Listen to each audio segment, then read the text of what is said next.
My name is Magali, and today we'll be talking a little bit about GP management plans and team care arrangements and using Medicare essentially to work with chronic disease management items and a little bit about the relationship with GPs.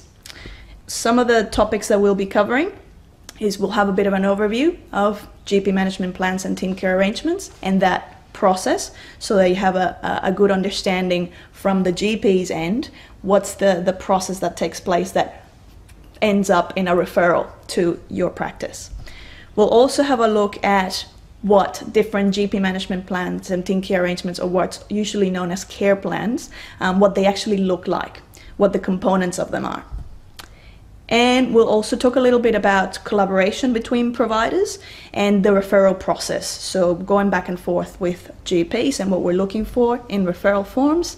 And then we'll also address some of the common questions that a lot of dietitians have about all of the Medicare bits and pieces. So let's get started. We'll start by talking about the main component, which is the GP management plan.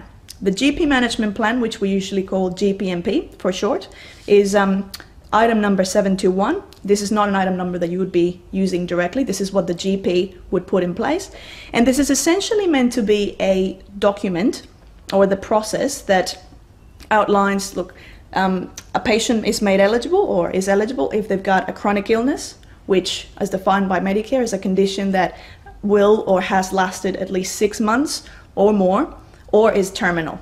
So for example, you may have a patient who's got cancer and he's only got 3 months to live, they can be put on a plan.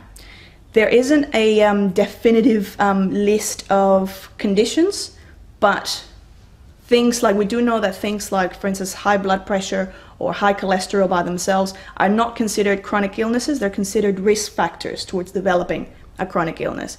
Things like diabetes, asthma, cancer, even arthritis, they are considered chronic illnesses, so they're fine. If you have a patient that has those conditions, there's no issues in terms of eligibility for this GP